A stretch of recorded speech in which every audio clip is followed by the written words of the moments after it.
ఆర్థిక మంత్రి గారు ప్రతిపాదించినటువంటి ప్రసంగంలో ప్రత్యక్ష నగదు బదిలీ డీబీటీ ద్వారా ఆ పథకాల ద్వారా 4,21,000 కోట్లు మేము బదిలీ చేశాం ప్రజలకి అని చెప్పారు. ఇది సంక్షేమం పార్ట్లో బాగానే ఉండొచ్చు, కానీ ఇతర విషయాలు పరిశీలించినప్పుడు అనేక అంశాలు మరి ఇబ్బందులు ఈ రాష్ట్రం ఎదుర్కొంటుంది. అధ్యక్ష, ఒక 5-6 అంశాలు మీ దృష్టికి తీసుకొస్తాం. బడ్జెట్ ప్రసంగంలో ఒక ముఖ్యమైనటువంటి అంశం ఆర్థిక మంత్రి గారు ప్రస్తావించింది కేంద్ర రాష్ట్ర సంబంధాలు, విభజన సమస్యల పరిష్కారం. ఆ పేరాకి ఇదే హెడ్డింగ్ పెట్టారు అధ్యక్ష, కేంద్ర రాష్ట్ర సంబంధాలు, విభజన సమస్యల పరిష్కారం. ఆ పేరా మొత్తం చదివితే కేంద్రం మన రాష్ట్రం పట్ల చాలా బాగుంటుంది, మనకి విభజన చట్టంలో ఉన్న అనేక వాటిని అమలు చేసిందని చెప్పేసి ఆర్థిక మంత్రి గారు చెప్పారు అధ్యక్ష. ఇది చాలా దారుణం అధ్యక్ష. వాస్తవంగా ఆంధ్రప్రదేశ్ విభజన చట్టాన్ని సమూలంగా మనం చదివితే కేంద్ర ప్రభుత్వం ఈ రాష్ట్రానికి చాలా అన్యాయం చేసింది అధ్యక్ష. ఆ విభజన చట్టంలోని అంశాల్లో 90% అంశాలు అమలు చేయలేదు అధ్యక్ష. మీకు ఉదాహరణకు ఒక విషయం చెప్తాను. ఆ పేరాలో ఆర్థిక మంత్రి గారు పేర్కొన్నది విభజన చట్టం 7 వెనుకబడిన జిల్లాలుగా పేర్కొంది. ఉత్తరాంధ్రలో ఉన్న 3 జిల్లాలు, రాయలసీమలో ఉన్న 4 జిల్లాలు, ఈ 7టిని విభజన చట్టం వెనుకబడిన జిల్లాలుగా పేర్కొని వీటికి ప్రత్యేక సహాయాన్ని అందించాలి అని చట్టం పేర్కొంది. దీనికి ఎప్పటి కేంద్ర ప్రభుత్వం 1,150 కోట్లు ఇచ్చింది, 3 ఏళ్ళు ఇచ్చింది, సంవత్సరానికి 350 కోట్లు చొప్పున. ఆర్థిక మంత్రి గారు చాలా సంతృప్తి పడిపోయారు. 1,150 కోట్లు ఇచ్చింది, చాలా గొప్పగా సహాయం చేసింది. కానీ వాస్తవంగా ఆ రోజు చట్టం చేసినప్పుడు డాక్టర్ మన్మోహన్ సింగ్ ఒక మాట చెప్పారు అధ్యక్ష, ఆనాటి ప్రధానమంత్రి. ఈ వెనుకబడిన 7 జిల్లాలకి బుందేల్ఖండ్ తరహా ప్యాకేజ్ ఇస్తాం అని స్పష్టంగా ఆయన ప్రకటన చేశాడు. అది రికార్డ్ అయ్యింది అధ్యక్ష. బుందేల్ఖండ్ తరహా ప్యాకేజ్ అంటే బుందేల్ఖండ్ అనే ఆ వెనుకబడిన ప్రాంతానికి ఆ రోజు కేంద్రం 24,500 కోట్ల ఆర్థిక సహాయం అందించింది. ఇవాళ 1,150 కోట్లు ఇస్తే మాకు చాలా బాగా చేసింది అని చెప్పడం దారుణమైన విషయం అధ్యక్ష. అందుకని విభజన చట్ట హామీలు ఏమాత్రం అమలు జరగలేదు. విశాఖపట్నం సంబంధించినటువంటి రైల్వే జోన్ కానీ, నిన్న చెప్పాను అధ్యక్ష, రామాయపట్నం కానీ, ముఖ్యంగా కడపలో ఉక్కు కర్మాగారానికి సంబంధించి కానీ, ఇతర అనేకమైనటువంటి విషయాల్లో అది పూర్తిగా మనకి అన్యాయం చేసింది. ఈ అన్యాయంతో పాటు విశాఖపట్నం ఉక్కు కర్మాగారాన్ని మేము ప్రైవేటీకరణ చేస్తామని ప్రకటిస్తాం. ఇలాంటి తప్పుడు కేంద్రం మనకి చాలా సహాయం చేసింది, అంతా బాగుంది అని చెప్పడం కరెక్ట్ కాదని మీ దృష్టికి తెస్తున్నాను అధ్యక్ష. ఇదే సమయంలో పోలవరం ప్రాజెక్ట్ అధ్యక్ష, పోలవరం ప్రాజెక్టు గురించి విభజన చట్టంలో స్పష్టంగా చెప్పారు అధ్యక్ష. సెక్షన్ 90లో ఈ ప్రాజెక్టుని జాతీయ ప్రాజెక్టుగా ప్రకటిస్తున్నాం. పునర్నిర్మాణం, పునరావాసం, అటవీ అనుమతులతో సహా కేంద్రానిదే బాధ్యత అని చెప్పి. కారణాలు ఏమైనా గత ప్రభుత్వం పోలవరం ప్రాజెక్టు నిర్మాణాన్ని చేపట్టింది. ఇప్పుడు నిన్న బడ్జెట్ ప్రసంగంలో ఆర్థిక మంత్రి గారు చెప్పింది 2019 మే నాటికి 42% పూర్తయింది. హెడ్ వర్క్స్ పురోగతి ఇప్పుడు 70% వచ్చింది. 70% వచ్చింది. కానీ ఎప్పుడు పూర్తి చేస్తారు పోలవరం ప్రాజెక్ట్ అధ్యక్ష? ఈ సందర్భంగా మీ దృష్టికి స్పష్టమైన విషయాన్ని తీసుకొస్తారు. పోలవరం ప్రాజెక్టుకి 55,000 కోట్లు ఖర్చు అవుతుంది అని అంచనా వేసినప్పుడు అందులో 33,000 కోట్లు పునరావాసం, పునర్నిర్మాణానికి అధ్యక్ష. 33,000 కోట్లు అంటే మోర్ దాన్ హాఫ్ అధ్యక్ష.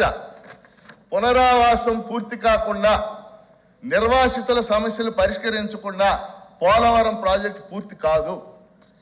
105,000 కుటుంబాలు ఈ ప్రాజెక్టు వల్ల మునిగిపోతాయి అధ్యక్ష. వాళ్ళ గ్రామాలు మునిగిపోతాయి.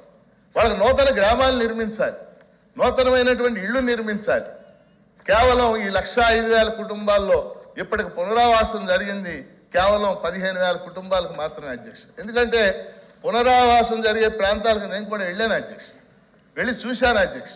అందుకని పోలవరం ప్రాజెక్టు గురించి కూడా స్పష్టమైన విధానం మనం ఎప్పటికి పూర్తి చేయగలం, ఎంత నిధులు కావాలి.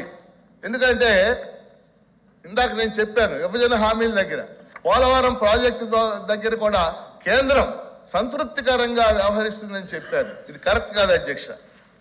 ఇది రెండవ అంశం. మూడో ముఖ్యమైన అధ్యక్ష, ప్రసంగం ప్రారంభంలోనే ఆర్థిక మంత్రి గారు మేము పాలనా వికేంద్రీకరణ చేశాం, సచివాలయ వ్యవస్థ ఏర్పాటు చేశాం, ఇవన్నీ చెప్పారు. అధ్యక్ష, సచివాలయ వ్యవస్థ ఏర్పాటుకు మేము వ్యతిరేకం కాదు. సచివాలయ వ్యవస్థ ప్రజలకు అందుబాటులోకి వచ్చింది. ఒకప్పుడు ఎన్టీ రామారావు గారు మండల వ్యవస్థ పెట్టినప్పుడు కూడా మనం ఆమోదించాం. ఈరోజు సచివాలయ వ్యవస్థని మేము వ్యతిరేకిస్తున్నాం. కానీ పాలనా వికేంద్రీకరణ పేరుతో ఈరోజు ఆంధ్రప్రదేశ్ స్థానిక సంస్థలు 73, 74 రాజ్యాంగ సవరణల ద్వారా ఏర్పడిన స్థానిక సంస్థలు పూర్తిగా నిర్వీర్యమైపోయినటువంటి పరిస్థితి.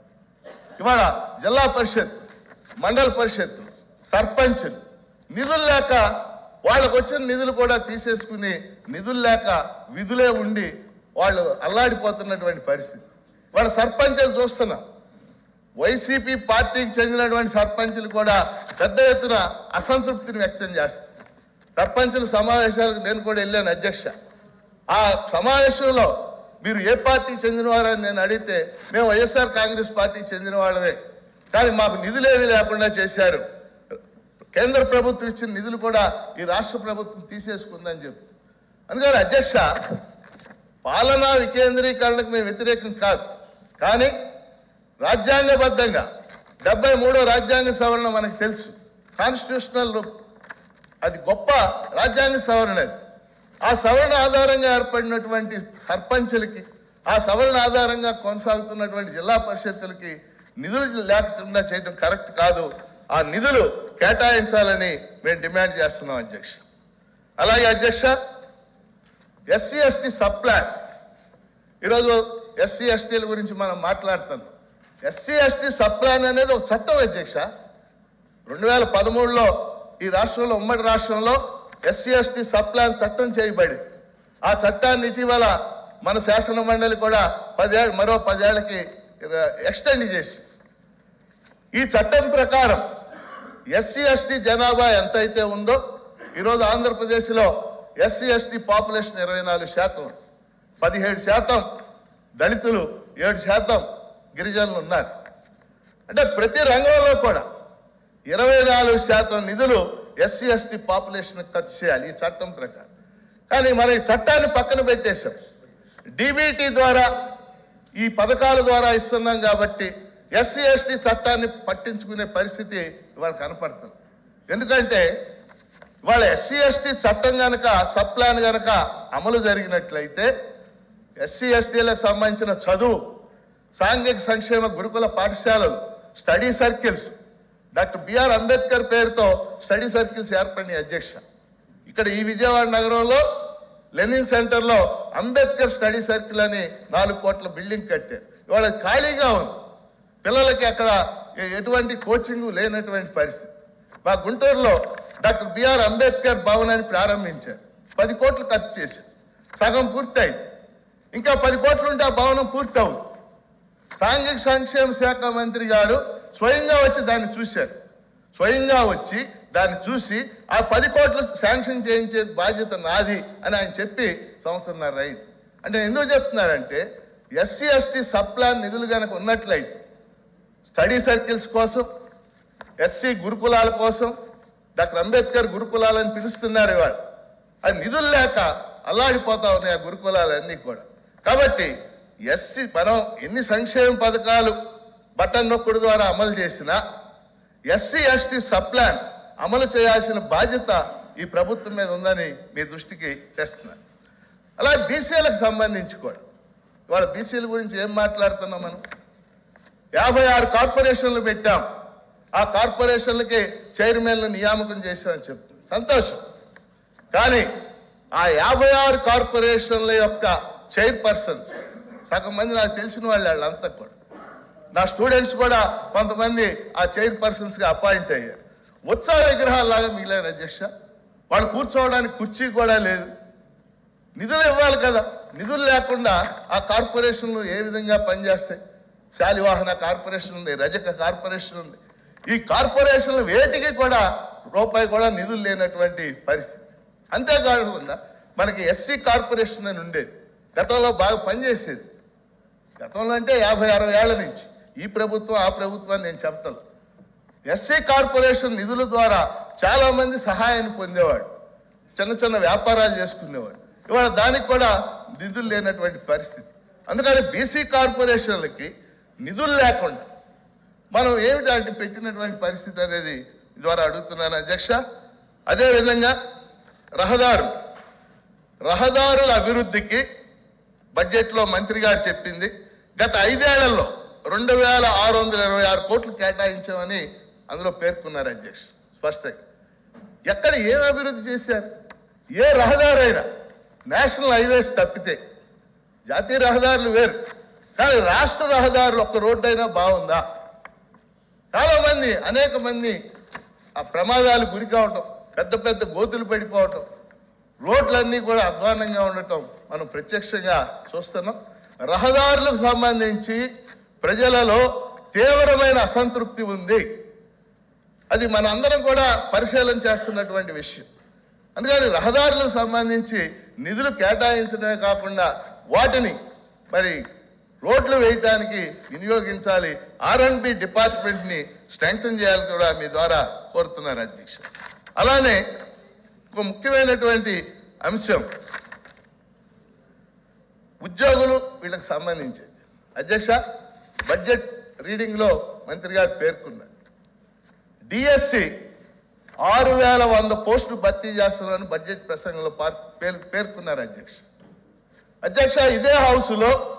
ఇదే హౌసులో మంత్రి గారు బొత్స సత్యనారాయణ గారు 2023 సెప్టెంబర్ 22న, నేను డేట్తో సహా చెప్తున్నా, 2023 సెప్టెంబర్ 22న ఇదే హౌస్లో మంత్రి బొత్స సత్యనారాయణ గారు 8366 ఉపాధ్యాయ పోస్టులు ఖాళీగా ఉన్నాయి అని చెప్పారు. ఆయన ఇచ్చిన నివేదికలో కూడా వాస్తవంగా 18,000 పోస్టులు ఖాళీగా.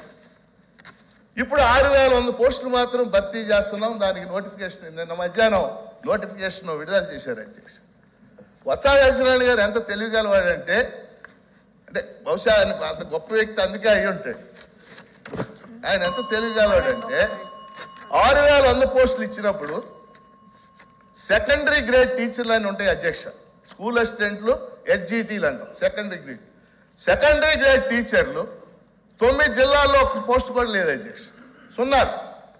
అభ్యర్థులు అందరూ మంత్రి గారికి కూడా ఫోన్ చేసి మేము చచ్చిపోతాం, మేము ఆత్మహత్య చేసుకుంటామని ఆర్తనాదాలు చేశారు. అందుకే నేను ఏం చేశాడంటే ఈ సెకండరీ గ్రేడ్ పోస్టులు కర్నూలు ఒక్క జిల్లాకే 1700 కేటాయించి 1700, ఎందుకంటే అక్కడ పోస్టులు తక్కువగా ఉన్నాయి, దానికి మనకేం అభ్యంతరం లేదు. ఇప్పుడు ఆయన ఏం చేశాడంటే బొత్స సత్యనారాయణ గారు ఆ 1700ని 1000 చేసి ఆ 700 పోస్టుల్ని ఈ సున్నాలు ఉన్న చోట జిల్లాకు 100 చొప్పున ఇచ్చాడు. నిన్న జరిగిన సంఘటన అంటే కృష్ణా జిల్లాలో ఒకటి కూడా లేదు, ఇక్కడ 100, తూర్పుగోదావరిలో 100, పశ్చిమ గోదావరిలో 100, విశాఖపట్నంలో 100, ఆ 707 జిల్లాలకు సర్దుబాటు చేసి హ్యాపీ కదా అని నిన్న ఆయన విలేకరుల సమావేశం చెప్తుంది. పోస్టులు అయ్యే 6,100. మేము స్పష్టంగా అడుగుతున్నాం అధ్యక్ష, ఈరోజు ఈ రాష్ట్రంలో 18,000 ఉపాధ్యాయ పోస్టులు ఖాళీగా ఉన్నాయి అధ్యక్ష. మేము అంకెలతో సహా చెప్పగలం. మున్సిపల్ స్కూళ్ళల్లో ఎన్ని ఉన్నాయి, జిల్లా పరిషత్ స్కూళ్ళల్లో ఎన్ని ఉన్నాయి, మోడల్ స్కూళ్ళల్లో ఎన్ని ఉన్నాయి, మా దగ్గర అంకెలతో సహా ఉంది అధ్యక్ష. డిఎస్సి నియామకాలు అనేది కేవలం ఉపాధ్యాయ నియామకాలే కాదు, అది రాజకీయ అంశం కూడా. డిఎస్సి పరీక్షలు రాసే అభ్యర్థులు 90% బీసీ ఎస్సీలే. ఓసీలు ఎవరు రాడు. ఓసీలు అంతా కూడా కమ్మారెడ్డి కులాలకు చెందిన వాళ్ళు సాఫ్ట్వేర్ ఉద్యోగాలకు వెళ్తున్నారు. అందుకని డిఎస్సికి సంబంధించి ఇందాక మంత్రి గారితో కూడా చెప్పాను నేను, ఈ పోస్టులు పెంచాలి. కింద తెలంగాణలో కూడా కేసీఆర్ డిఎస్సి ఆయన ముంచేసింది. 5,000 పోస్టులకి ఆయన నోటిఫికేషన్ ఇచ్చాడు. ఏది ఆయన 5 ఏళ్ల టెన్యూర్లో చివరిలో మీరు డిఎస్సి పోస్టులు పెంచాలని అక్కడ పెద్ద ఆందోళన లేదు. సరే ఆయన ఓడిపోయాడు. ఇప్పుడు రేవంత్ రెడ్డి గెలిచాక 7,000 పోస్టులు మళ్ళీ అదనంగా కలిపి ఇప్పుడు అది 12,000 పోస్టులు చేయడం జరిగింది అధ్యక్ష. అందుకని ఖచ్చితంగా డిఎస్సికి సంబంధించి ఈ పోస్టుల సంఖ్యని పెంచాలి అధ్యక్ష. ఆ జిల్లాల్లో ఇంకా 200-300 ఒక్కొక్క జిల్లాకు వచ్చేలా చేయాలని మీ ద్వారా కోరుతున్నాను అధ్యక్ష. అట్లాగే 11వ వేతన సంఘం సిఫార్సులు అమలు చేశామని చెప్పేశారు మంత్రి గారు.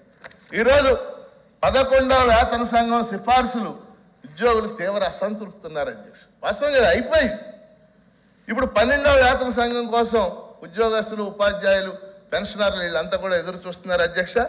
అంటే మంత్రి గారు ఏమన్నారు, బుగ్గన రాజేంద్రనాథ్ రెడ్డి ఆర్థిక మంత్రి గారితో మాట్లాడాం అధ్యక్ష, ఎమ్మెల్సీలుగా వెళ్ళి మాట్లాడి వారు ఏమన్నారంటే మాది సంక్షేమ గవర్నమెంటు, ఒక్క డీబీటీ తప్పితే మిగిలిన అంత మాకు ప్రాధాన్యత కలిగినటువంటి అంశాలు కాదండి. కానీ ఉద్యోగులు, ఉపాధ్యాయులు, పెన్షనర్లు వీళ్ళంతా కూడా సమాజంలో వాయిస్ చేయగలిగినటువంటి వ్యక్తులు అధ్యక్ష. వాళ్ళు మీకు అనుకూలంగా మార్చుకోవాలి.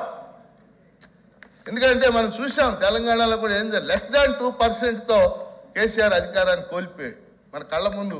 ఈరోజు ఆయన ఎక్కడున్నాడో మనం చూసాం. అందువల్ల ఈ అంశాలు దృష్టిలో పెట్టుకుని మీరు పరిశీలన చేయాలని కోరుతున్నాం అధ్యక్ష.